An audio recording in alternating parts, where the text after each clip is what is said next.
Mousasi. Emelianenko, multiple world Sambo champion.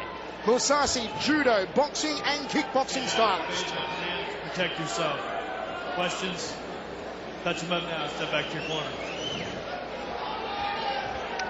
Both men will keep the geese on here. It is an exhibition fight for our entertainment. There he is, Fedor Emelianenko. A lot of speculation about Fedor signing with Strikeforce. He'll face Brett Rogers first off, maybe in late October, early November.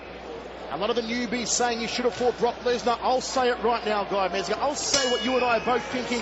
Brock Lesnar would not even last one round with Fedor Emelianenko. Mark it down.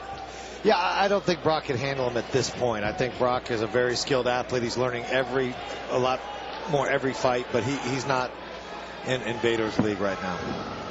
Mousasi wearing the trunks here. Fedor in the full gi.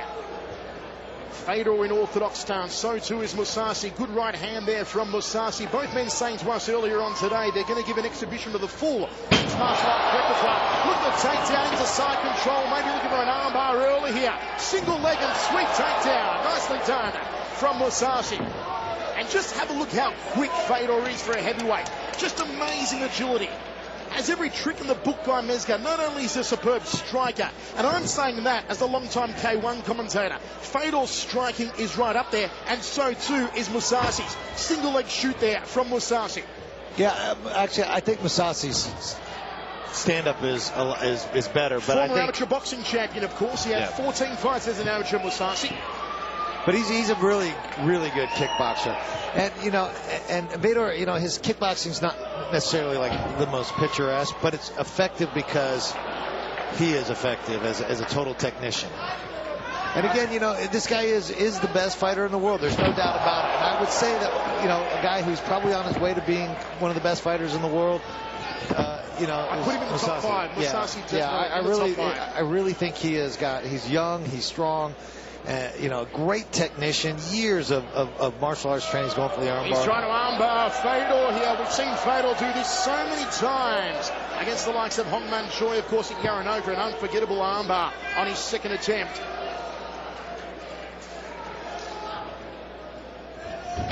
Single leg again here from Mousasi. High left round kick from Fedor. Back to center ring on their feet. This crowd just enthralled. The whole section of the Memorial Hall standing here in awe. It's not often you get to see someone like Fedor Emelianenko in the Midwest. Outside thigh kick from Fedor. Nice takedown again into side control. He'll go for an armbar of his own here, the great one. I'll tell you, to be honest, this mat is not that great, and I would not want to take these freaking falls. I'll tell you that they're crazy hard.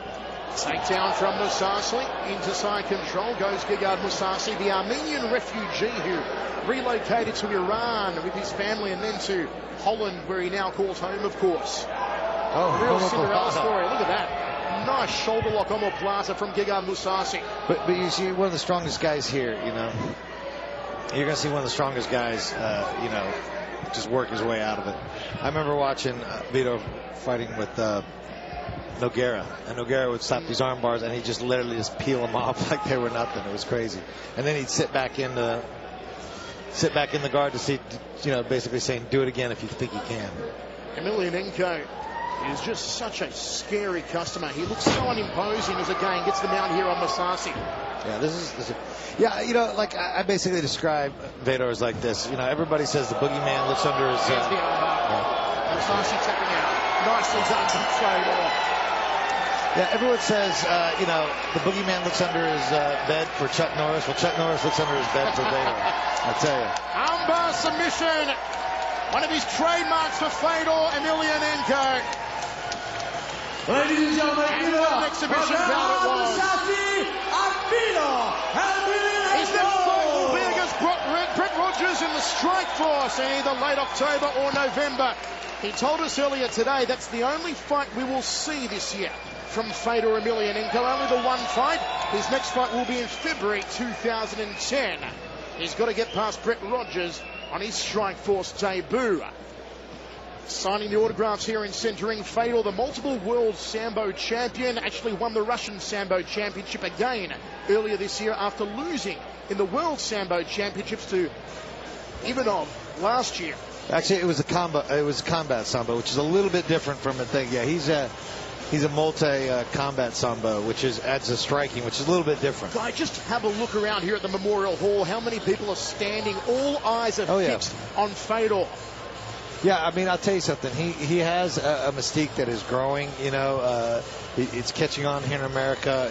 You know, thanks to media, it's like HDNet and everybody, because people are really figuring it out that this guy is something special to watch. You read the hype, folks, on Fedor, and you read so many people say that Fedor has these dead eyes when he looks at someone. I watched Ron Kruk interview Fedor earlier on today, and Fedor was looking at Ron as if to say, little man, I'm going to pop your larynx if you ask me the wrong question. He really does have scary eyes when you stare into the dead, shark-like eyes of Fedor when you're talking to him. Now Ron Kruk's a brave man. He's in between Fedor and Mousasi in centering. Let's take it up to you, Ron.